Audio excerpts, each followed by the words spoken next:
조금 나누고 있죠. 지난주에 우리가 베드로가 예수님을 3번 부인한 것에 대해서 보았습니다. 예수님이 재판 받으실 때 베드로는 아랫뜰에서 그를 잡고 있었습니다. 그런데 한 여성이 베드로를 알아보죠. 너도 예수와 함께 있던 자다. 그러니 베드로가 어떻게 합니까? 부인합니다. 나는 너가 말하는 것이 무엇인지 알지 못하노라 하면서 예수님을 모른다 하면서 부인을 하죠. 그러나 이 여종은 이제는 사람들에게 말합니다. 이 사람이, 이 베드로가 예수와 함께 있던 그 도당이다 이렇게 얘기를 합니다.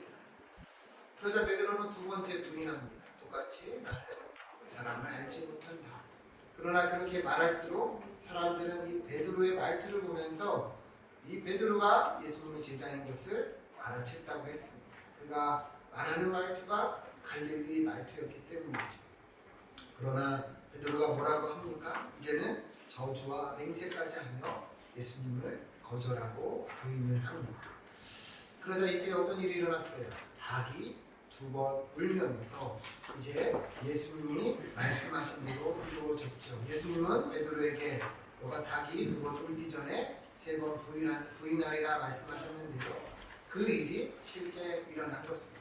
베드로가 이것을 이제 듣고 죄책감에 심히 통곡하고 그리고 밖으로 나간 것까지 우리가 보았는데요. 결국에 자기는 죽어도 주님을 부인하지 않겠다 말했지만 현실은 어떻습니까? 그렇게 주님을 부인하고 만 것입니다. 우리가 예수님이 어떻게 이 십자가의 길을 가시는가, 주님이 그렇게 거절당하시고 버림받으시고 또 부인당하시며 홀로 외로이 이 길을 가셨다는 것을 우리가 보았습니다. 오늘도 계속해서 이러한 내용들이 이어지는데요. 예수님이 재판을 받으실 때 이 유대 지도자들은 예수님이 이제 하나님의 아들이라 말한 것을 보면서 신성고독죄로 이제 판결을 내리고 사형죄로 이제 판결을 내린 뒤에 이제 로마의 법정으로 끌고 가는 것이 오늘 본문 말씀입니다. 1절 보시면 자, 새벽에 대제사장들이 즉시 장로들과 서기관들 곧 온 공회와 더불어 의논하여 예수님을 결박하여 끌고 가서 빌라도에게 넘겨줬다 이렇게 합니다. 이들은 이렇게 불법적인 재판을 벌인 뒤에 이제 예수님을 로마의 이제 법정으로 넘기기로 이제 결정을 한 거예요. 왜 이 로마의 법정으로 넘기느냐? 당시에 이스라엘은 로마의 식민지였죠. 로마의 지배 아래 있었습니다. 그런데 이 로마는 유대 이 지도자들에게 사형을 집행할 권리를 주지 않았죠. 그러니까 이 공회와 유대 지도자들은 예수님을 이제 사형에 처해달라고 이제 요청하기 위해서 이제 로마의 법정에 이제 빌라도에게 이제 넘겼다, 고발했다 이렇게 볼 수가 있는 거예요. 이러한 내용은 이제 요한복음에 더 잘 나타나 있는데요. 요한복음 18장 29절 보면 자, 빌라도가 밖으로 나가서 그들에게 말하되 너희가 무슨 일로 이 사람을 고발하느냐 묻습니다. 이 말은 뭐예요? 예수님을 끌고 온 것을 보고 왜 이 사람을 끌고 왔느냐 이렇게 묻는 거죠. 그러니까 유대 지도자들이 말합니다. 30절 보면 이 사람이 행악자가 아니었다면 우리가 당신에게 넘기지 아니하였겠나이다. 그러니까 이 사람이 행악자다. 죄를 많이 지어서 우리가 끌고 왔다 이 말입니다. 그래서 31절 보면 이 말을 들은 빌라도가 뭐라고 하냐? 그러면 너희 법대로 재판하라 이렇게 합니다. 그러니까 굳이 뭐하러 나한테 끌고 왔어? 그 사람이 죄를 지었으면 너희 법대로 처벌하면 되잖아. 왜 끌고 왔어? 이 말이죠. 그런데 이 유대 지도자들이 뭐라 그러냐? 우리에게는 사람을 죽이는 권한이 없나이다. 그러니까 이 사람을 끌고 온 이유, 예수님을 끌고 온 이유가 뭐예요? 이 예수를 사형에 처해달라는 거죠. 그러한 이유로 끌고 왔다는 거죠. 그런 것이 아니면 데리고 올 이유가 없었다 이 말입니다. 이들이 어떠한 목적을 가지고 지금 로마의 법정으로 고발하는지 알 수가 있는 거죠. 그러니 이제 빌라도가 어떻게 했어요? 그래? 그럼 이 사람이 어떤 사형죄를 지었나? 그러면서 이제 신문을 하는 게 오늘 내용입니다. 2절 보면 빌라도가 예수님께 묻습니다.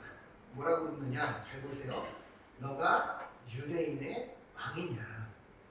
그러니까 빌라도가 묻는 제목이 뭐예요? 너가 유대인의 왕이냐 이게 묻는 거예요. 사실 앞서 유대 이 재판에서는 여러분 이 유대 공회의 이 지도자들은 예수님을 무슨 죄로 사형에 처했습니까? 신성 모독죄였죠. 예수님이 하나님의 아들이시다 말하는 것 때문에 대제사장이 옷을 찢으면서 우리가 뭘 더 들을 필요가 있느냐 하면서 신성 모독죄로 이 예수님을 사형에 판결을 합니다. 사형죄로. 그런데 이제 잘 보세요. 그렇게 자기들은 신성 모독죄로 예수님을 이제 유죄라고 판결을 내렸는데 로마의 법정에는 무슨 제목으로 지금 넘기고 있는 거예요? 유대인의 왕이라 했다고 넘기고 있는. 그러니까 빌라도가 그것을 묻고 있는데 지금 어떻습니까? 제목이 바뀌었어요? 안 바뀌었어요?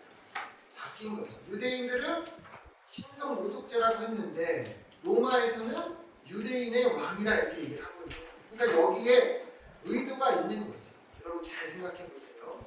만약에 신성 모독죄라고 유대인들이 예수님을 로마 법정에도 옮겼다면 이 빌라도가 이 죄목을 보고 뭐라고 했겠을까요? 야, 이거는 너네들 종교 문제네. 왜 로마에까지 끌고 왔어? 그냥 니네들끼리 알아서 처리해. 그러면서 돌려보냈을 겁니다. 로마하고는 상관이 없는 거잖아요. 그죠? 그러면 이 사형을 처할 수 없는 유대 지도자들 입장에서는 예수님을 죽일 수가 있어요? 없어요? 없어요. 아무리 종교적인 죄를 지었어도 이들은 죽일 수가 없는 거예요. 그러니까 지금 죄목을 바꿔서 고발하는 거예요. 그게 뭐냐? 이 예수라는 자가 자기가 유대인의 왕이라 했다는 거예요. 그러면 여러분 이것이 왜 이러한 제목이 되느냐? 앞서도 이야기했지만 이스라엘은 로마의 지배 아래 있었습니다. 그렇죠? 그런데 유대인의 왕이라고 말한다면 이것이 뭐가 될까요? 이스라엘을 다스리는 로마 황제에 대한 반역이 되겠죠. 그렇죠? 당시에 이 반역죄보다 큰 죄가 없었습니다. 이 로마를 대항하는 죄가 되고 자기가 유대인의 왕이라고 했다는 것은 이 로마의 지배를 반대하고 이러한 운동을 독립운동을 벌인다. 그렇게 볼 수가 있는 거예요. 당연히 이러한 죄는 사형에 해당할 수밖에 없는 큰 죄였습니다. 그러니까 유대 지도자들이 예수님을 지금 이러한 제목으로 바꿔서 고발을 하고 있는 이해가 되십니까?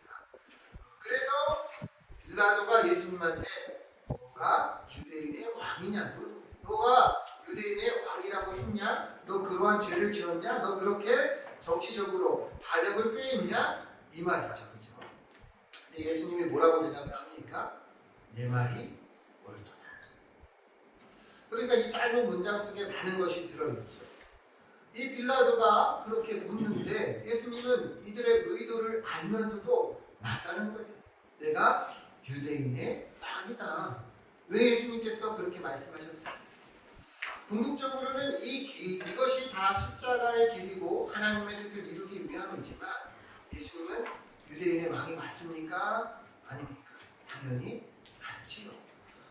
유대인의 왕이자 온 우주의 통치자고 그리고 주권자이십니다. 그러기에 주님은 내 말이 옳다 이렇게 이야기를 하신 거예요. 그러나 요한복음을 보면 예수님은 이렇게도 말씀하셨습니다. 예수께서 대답하시되 내 나라는 이 세상에 속한 것이 아닙니다. 예수님은 왕이 맞으십니다. 그러나 주님의 나라는 이 땅에 속한 것이 아니라는 거예요. 그래서 이 땅에 속하지 않았기 때문에 이 땅에 만약 속했다면 언제든지 천사를 보내고 종들이 싸워서 예수님을 넘기지 않게 하겠지만 주님은 나라는 여기에 속하지 않기 때문에 이렇게 유대인들의 넘김을 받으셨고 이 모든 것이 하나님의 뜻 안에 있음을 말씀하고 있는 것이죠. 그러나 주님은 늘 말씀하셨죠. 주님이 십자가에서 하나님의 뜻을 이루시고 주님의 우편에 앉으실 것이다. 그리고 다시 오실 때 그 나라로 임할 것이고 도래할 것임을 말씀하셨습니다. 그러나 아직은 그때가 아니라는 거죠. 이해가 되십니까? 그래서 예수님은 이들의 질문의 의도를 알면서도 내 말이 옳도다. 예수님이 왕이시다 이렇게 말씀하십니다. 그래서 이 유대 제사장들은 이뿐만이 아니라 이제 계속해서 예수님을 고발을 하는데요. 3절을 보면 대제사장들이 여러 가지로 말하는지, 그러니까 이 법정에서 유대인의 왕이라고 한 것만이 아니라 이런 죄도 졌고 저런 죄도 졌고 뭐 이런 죄도 졌다 그래서 계속 고발을 했다는, 여러분 한번 상상을 해보세요. 이 유대 지도자들이 빌라도 앞에서 얼마나 예수님에 향하여 많은 죄로 고발을 했을까. 이 법정이 얼마나 시끄러웠을지 여러분 상상이 되지요. 자, 그런데 그러한 가운데 빌라도가 의아한 것이 이제 하나 생깁니다. 4절을 보면 빌라도가 또 물어 이르되 아무 대답도 없느냐, 그들이 얼마나 많은 것으로 너를 고발하는가 보라, 이렇게 얘기를 합니다. 그러니까 계속해서 이 유대 지도자들은 예수님을 고발하는 거예요. 이 사람이 이런 죄를 졌고, 이 사람이 이렇게 말했고, 이 사람이 이렇게 백성들을 선동했고, 이렇게 로마에 대해서 반역을 꽤 했습니다. 그렇게 많은 것으로 정죄하는데 정작 예수님은 아무런 대답도 하셨다는 거예요? 안 하셨다는 거예요? 안 하셨다는 거예요. 아무 말도 안 하셨다는 거예요. 이들이 계속해서 그렇게 고발을 했는데도 주님은 침묵하셨다는 거예요. 그러니까 빌라도도 의아한 거예요. 그러면서 묻는 거죠. 야, 저 사람들 봐. 너가 이렇게 죄를 졌다고 말하고 있잖아. 근데 너는 왜 아무 말도 하지 않아? 이렇게 묻는 거죠. 오히려 묻는 거예요. 빌라도도 얼마나 많은 법정을 이끌었겠어요. 그죠? 얼마나 그러한 이 법정에서 이 서로 오고 가는 그러한 논쟁을 보았겠습니까? 근데 빌라도가 이러한 적이 본 적이 없는 거예요. 자기를 이 고발하는 이 많은 그 죄목 앞에서 아무 말 하지 않는 죄수는 없었을 거예요. 그러나 주님은 그러지 않으시니 빌라도도 의아한 것이죠. 여러분, 그런데 왜 예수님 말씀하지 않으셨어요? 5절 보면 뭐라고 해요? 예수님은 계속해서 아무 말씀 안 하시니 빌라도가 오히려 놀랍게 여기도 이렇게 얘기를 하죠. 왜 이 주님을 아무 말씀 안 하셨는가? 우리가 이 모든 것이 다 주님이 하나님의 뜻을 이루기 위함이다.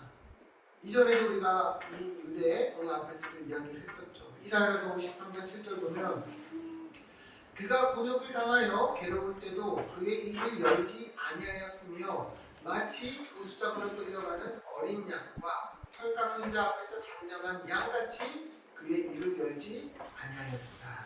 아멘. 그러니까 예수님은요, 그러한 메시아였어요. 이사야가 예언한 대로 주님은 마치 이 도수장으로 끌려가는 양과 같이 억울한 일을 당하고 괴로움을 당하나 입을 열지 아니하셨다. 이 모든 것이 다 뭡니까?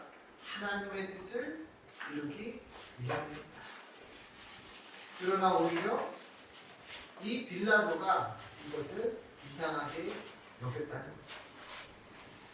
그래서 나중에 빌라도가 뭐라고 얘기하느냐, 요한복음 18장 38절 보면 빌라도가 이르되 진리가 무엇이냐 하더라. 이 말을 하고 다시 유대인들에게 나가서 이르되 그 다음 뭐라고 얘기합니까? 나는 그에게서 아무 죄도 찾지 못하는가. 그러니까 빌라도도 이 법정을 진행하면서 느낀 거예요. 아, 이 사람이 죄가 없구나. 이 예수라는 자가 이 로마의 어떤 위협이나 이 대적할 인물이 될 수 없다는 것을 그냥 본능적으로 느낀 거예요. 그래서 이렇게 나는 그에게서 아무 죄도 짓지 못하였다는 것까지 말하고 있는 것입니다. 여러분, 우리가 이 모습을 보며 이 말씀을 보며 예수님이 어떻게 이 길을 가셨는지 우리도 기억을 해야 됩니다. 얼마나 불의한 재판입니까? 얼마나 억울한 이 죄를 지금 묻고 있습니다. 그런데 이 거짓 고발과 이러한 거짓 증언 속에서도 예수님이 지금 행하고 있는 것은 뭐예요? 묵묵히 하나님의 뜻을 알아보고 나아가고 계시다는 것이죠. 정말 억울하게 정죄를 당하고 사형에 대한 이 죄를 선고받으셨을 때도 주님은 입을 열지 않고 하나님의 뜻을 바라보며 순종하고 계시다는 것이죠. 그러니까 예수님이 가신 십자가의 길이 무엇이냐? 여러분, 예수님이 어떤 길을 가셨느냐? 바로 이 길을 가셨다는 거예요. 근데 왜 이것이 중요합니까? 우리 주님은 우리에게도 뭐라고 말씀하셨어요?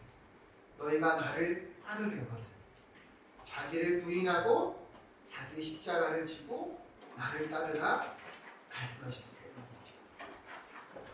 예수님이 어떻게 십자가의 길을 가셨는지를 알 때 우리도 주님의 길을 따라갈 수가 있는 거예요. 다시 말하면 주님이 이렇게 말씀하신 이유는 우리도 주님을 따라가는 이 길 가운데 이러한 일들이 당연히 있다는 것이죠. 여러분 우리도 믿음으로 살다 보면 부당한 일을 겪을 때도 있고 억울한 일을 당할 때도 있습니다. 너무 속이 상하고 잠이 오지 않고 눈물이 막 흐를 때도 있습니다. 그러나 이것이 여러분 이상한 거예요? 이상한 것이 아니에요. 이상한 것이 아니라는 거예요. 오늘 말씀에서 우리가 봐야 되는 것이 바로 이것입니다. 예수님이 이 십자가의 길을 가시며 겪는 고난이 무엇인가? 단순히 육체적인 이 고난, 그 아픔이 아니었다는 거예요. 버림받으시고 부인당하시고 그리고 억울한 일을 겪고 또 겪고 계시다는 것이죠. 그러나 예수님은 어떻습니까? 하나님의 뜻을 바라보면서 이 길에 순종하고 계시다는 것이죠. 그런데 이 길이 왜 예수님께서 이렇게 순종하셨습니까? 이 이유와 목적이 여러분과 저를 구원하시기 위함이었기 때문입니다. 그러니 여러분 우리도 어떠해야 되는가? 신앙생활을 하며 사명을 감당하며 직분을 감당하며 우리도 이 믿음을 가지고 살아갈 때 억울하고 그리고 부당한 대우를 겪고 그리고 마음이 힘들고 어려운 일을 겪을 때 이 예수 그리스도의 십자가를 우리가 바라볼 수 있어야 한다는 것이죠. 이것이 이상한 것이 아니다. 오히려 다르게 말하면요. 이러한 일이 없는 것이 이상한 겁니다. 여러분 억울함을 당하고 그리고 부당한 것을 겪고 그리고 슬픔과 아픔을 겪는 것이 여러분 우리가 온전히 주님의 길을 바르게 따라가고 있다는 이 역설적인 증거입니다. 예수님처럼 우리가 그때 어떻게 해야 되는가? 묵묵히 순종하고 하나님의 뜻을 바라볼 수 있어야 된다는 것이죠. 우리가 하나님의 뜻을 바라보지 못하고 내 감정대로 내 생각대로 내 이 주관대로 행동을 하니까 문제가 생기고 어려움이 생기고 시험에 드는 것이죠. 예수님을 향한 하나님의 뜻은 분명했습니다. 십자가의 길을 가서 자기의 백성들을 대신하여 죽으사 구원하는 것. 여러분 우리를 향한 하나님의 뜻은 무엇일까요?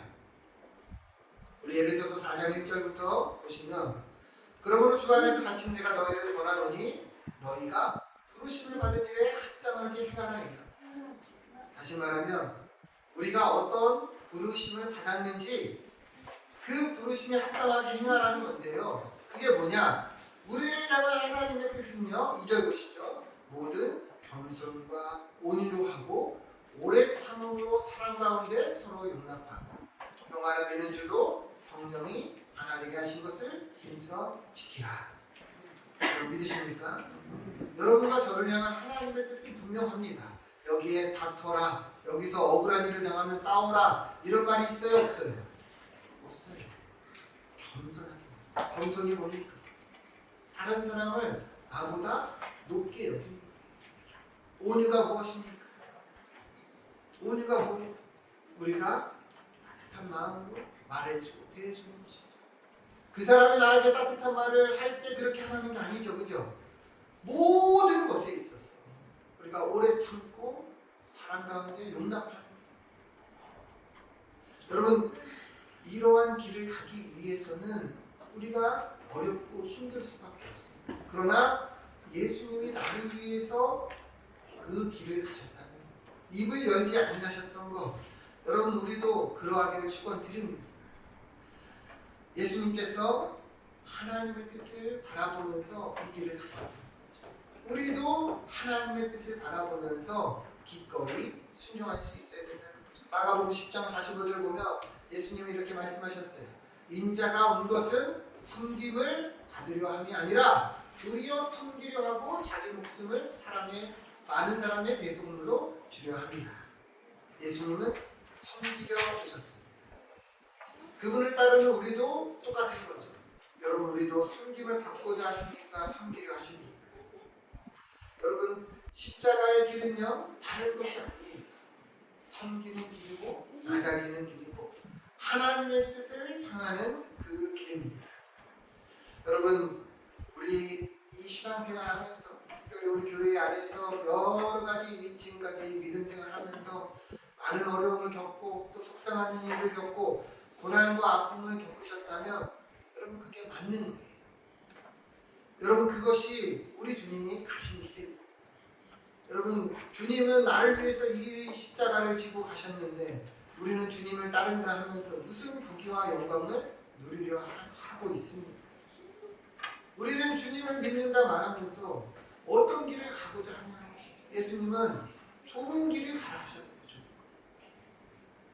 여러분, 많은 성도들이 착각하는 게 있어요. 예수님을 믿어서 가고자 하는 길이 무엇인가?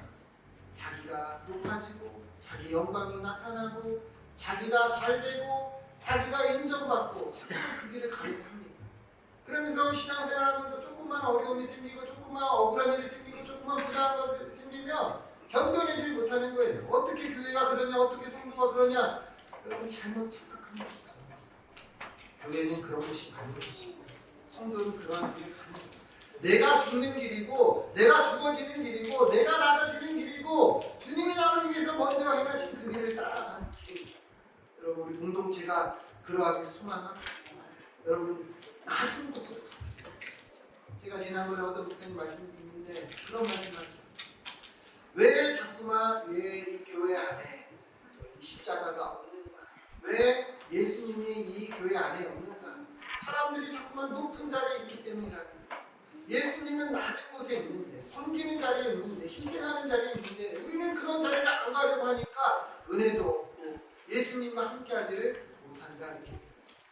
여러분, 제발 낮은 곳으로 향하기를 축원드립니다. 거기에 은혜가 있고 거기에 주님이 할 수 있다는 것. 계속해서 말씀을 보시면 빌라도가 그렇게 이야기를 했어요. 나는 도무지 이 사람에게서 아무 죄도 찾지 못하겠다. 이렇게 이제 재판을 진행하고 있습니다. 자, 6절을 보면, 자, 그런데 이제 또 내용이 바뀌면서 명절이 되면, 지금 이제 6월절이죠. 백성들이 요구하는 대로 죄수 한 사람을 놓아주는 전례가 있다 얘기를 합니다. 그러니까 6월절에는 죄수를 하면 놓아주는 그러한 이제 전례가 있는 거예요. 우리로 보면 이제 뭐 광복절, 특별 사면 뭐 이런 것과 같은 거죠. 근데 왜 이 이야기를 하느냐? 이제 7절을 보면 이 가운데 밀란을 꾸미고 체포된 자 중에 여러분 많이 들어보면 바나바가 등장을 하죠. 요한복음에서는 이 사람은 이제 강도라고 이야기를 하는데 사실은 이제 학자들에 따르면 이제 로마에 반대하던 우리로 보면 이제 일제 강점기 때 그 독립운동과 같은 그런 사람이었습니다. 근데 이 바나바가 로마를 이제 로마에 대한 이제 그 독립운동을 벌이고 로마 군인들을 이제 뭐 죽이는 일로 붙잡혀 있었어요. 근데 이 6월절 사면에 백성들이 지금 누구를 풀어달라고 하는 거예요? 바나바를 풀어달라고 하는 거예요. 빌라도는 당연히 예수님에 대한 죄를 찾지 못했기 때문에 그리고 이제 당연히 이 예수님을 이 6월절 사면으로 풀어주려고 했는데 백성들이 지금 어떤 거예요? 대신에 바나바를 풀어달라고 하는 9절 보면 빌라도가 대답하여 이르되 너희는 내가 유대인의 왕을 너희에게 놓아주기를 원하느냐? 다시 말하면 당연히 그러할 것이라 생각하고 그 얘기를 한 거예요. 특히 10절을 보면 빌라도도 이 재판을 하면서 알았어요. 대제사장들이 시기로 예수를 넘겨주리라. 그러니까 예수님이 죄를 지어서 온 게 아니라 이 대제사장들이 시기하여 이렇게 끌고 왔구나 알았기 때문에 당연히 예수님을 풀어주기를 원할 거라 생각을 했습니다. 그런데 11절을 보면 뭐라 하느냐? 대제사장들이 무리를 충동해서 도리어 바나바를 놓아달라 하게 하니 이렇게 합니다. 그러니까 대제사장들이 이 백성들을 어떻게 보면 우리 흔히 가스라이팅이라는 말 아시죠? 그러니까 이렇게 선동을 한 거예요. 야, 이 예수라는 자는 있잖아 신성 모독죄를 지은 자고 자기가 하나님의 아들이라 말하고 이렇게 조사해 보니까 엄청난 흉악한 범죄자다 이렇게 백성들한테 이렇게 선동을 한 거죠. 그러니까 이제 사람들도 어떤 거예요? 바라바가 아니라 예수를 십자가에 못 박아라 이렇게 이야기를 하는 거예요. 그래서 빌라도가 이 바라바를 풀어달라고 하니 뭐라고 얘기해요? 그러면 이 유대인의 왕은 어떻게 하냐? 이 예수는 어떻게 하냐? 그러니까 13절에 뭐라고 그래요? 백성들이 다시 소리 지르는데 그를 십자가에 못 박게 했어요. 그러니까 얼마나 이 재판이 불의한 재판인지 알 수 있는 거죠. 사실 바라바도 한 거예요. 예수님은 죄가 없다. 근데 이 무리를 바라보니 어때요? 이 무리들이 원하는 것은 바라바랍니다. 그러니까 알면서도 공정한 재판을 하지 않고 그렇게 이 무리들에게 묻고 있는 거예요. 여러분 우리가 사도행전 신앙 고백할 때 뭐라고 고백을 합니까? 사도신경 고백할 때 빌라도에게 고난을 십자가에 못 박혀 죽으시고 그 이유가 이렇게 있죠. 빌라도가 공정한 재판을 하지 않고 이렇게 백성들의 민심을 사기 위해서 불의한 재판을 했기 때문에 결국에 예수님은 십자가에 처해질 수밖에 없었다는 것을 말씀하고 있는 것이죠. 빌라도가 묻습니다. 그러면 이 유대인의 왕은 어떻게 하겠나? 아마 백성들이 소리 지르고 난리가 났어요. 그를 십자가에 못 박히게 하소서. 그를 십자가에 못 박아주소서. 만약에 이 예수를 그냥 풀어주면 난리가 날 것 같아요. 그러니까 어떻게 하느냐? 14절 보면 빌라도가 이르되 어찌미냐 무슨 악한 일을 하였느냐. 자기가 봐도 예수님은 아무런 죄가 없다는 것이죠. 그런데 백성들이 소리를 그렇게 지르니까 15절 보면 우리에게 만족을 주고자 이 바라바를 놓아주고 예수님을 채찍질하고 십자가에 못 박히게 했다 분명하게 말씀하고 있다는 것입니다. 그렇게 바라바는 풀려나고 누가 대신 십자가를 향해 갑니까? 예수 그리스도다. 우리가 분명히 알 수 있는 것이죠. 예수님께서 이렇게 억울하게 불의한 판결을 당하사 십자가형을 받게 되셨다는 것을 말씀하고 있는 겁니다. 그러나 여러분 잘 보시면 여기에 복음이 있는 거예요. 예수님이 그렇게 불의한 판결로 이제 십자가에서 죽게 되셨지만 누가 사면을 받았습니까? 바라바죠. 바라바는요 죄인이에요. 죽을 수밖에 없던 자였습니다. 그런데 누가 대신 죽고 살아났습니까? 예수님이 대신 죽고 그 바라바는 사면을 받았습니다. 사실 바라바 입장에서는 한 것이 없죠. 아무것도 한 것이 없어요. 그러나 예수님이 대신 형벌을 받음으로 그는 생명을 얻게 되었습니다. 그 본문이 말하는 것이 뭘까요? 오늘 말씀이 말하는 게 뭘까요? 이것이 어디 바라바뿐이겠느냐? 예수님이 대신 죽어서 구원을 받는 것이 여러분 바라바뿐이겠는가? 아니라는 것이죠. 우리도 동일하다. 죄로 인해서 죽을 수밖에 없던 존재들이 바로 저와 여러분이었습니다.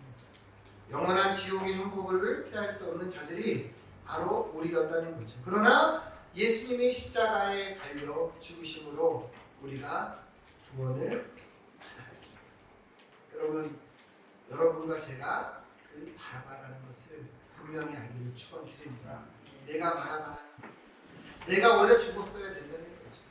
내일이면 사형이 집행될 그 자리에 우리가 있었다는 거죠. 그러나 예수님이 대신 죽으심으로 우리가 나음을 입고 생명을 얻었습니다. 여러분 우리가 의로워서입니까? 우리가 그런 자격이 있어서입니까? 아니지. 그저 오로지 예수님의 은혜였다는 것이죠. 요한복음 13장 14절부터 보면 이런 말씀이 있습니다. 모세가 광야에서 뱀을 든 것 같이 인자도 자마다 영생을 얻게 하려 하시느니라. 하나님이 세상을 이처럼 사랑하사 독생자를 주셨으니 그를 믿는 자마다 멸망하지 않고 영생을 얻게 하려 하시니라.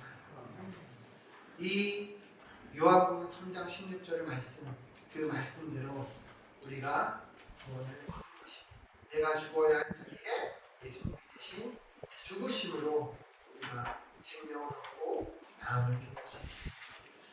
여러분, 우리가 이 은혜를 기억하고 사랑하기를 축원드립니다. 내가 바라바였다는 것을 알고 내가 바라바라는 것을 알다면 여러분, 우리는 감사하지 않을 수가 없는 것이죠. 내일 이 사형이 집행될 자리에서 우리가 구원을 받았다면 여러분, 얼마나 그 감격과 은혜가 있겠습니까? 그러나 우리는 어떠합니까? 우리는 더 큰 이 영원한 형벌에서도 구원을 받고 은혜를 입었음에도 우리는 어떻게 살고 있는가? 여러분, 왜 우리 삶에 기쁨이 없을까요? 왜 우리 삶에 은혜가 없을까요? 여러분과 저는 계속 착각하는, 내가 의인인 거죠. 아니요, 내가 바라바였어요. 내가 죽어야 하는 그 죄인이었다는 것이죠. 예수님이 대신 죽으셨다는 것, 참한 것을 잊어버리고 망각하고 사니까 어느덧 내가 높아져서 당연한 내 삶인 것처럼 우리가 그렇게 착각하고 살고 있다는 것이죠. 여러분, 예수 그리스도께서 나를 위해 죽으셨습니다. 우리가 구원을 받았습니다. 여기에 우리의 소망이 있고 우리의 정체성이 있고 우리의 살아가는 힘과 능력이 있다는 것을 바로 알기를 축원드립니다. 이번 한 주 살아가는 동안 내가 바라봐야했다는 것을 알고 묵묵히 주님께서 가신 그 길 따라 우리도 감사하며 순종하며 나아가기를 주의 이름으로 축원드립니다. 기도하겠습니다.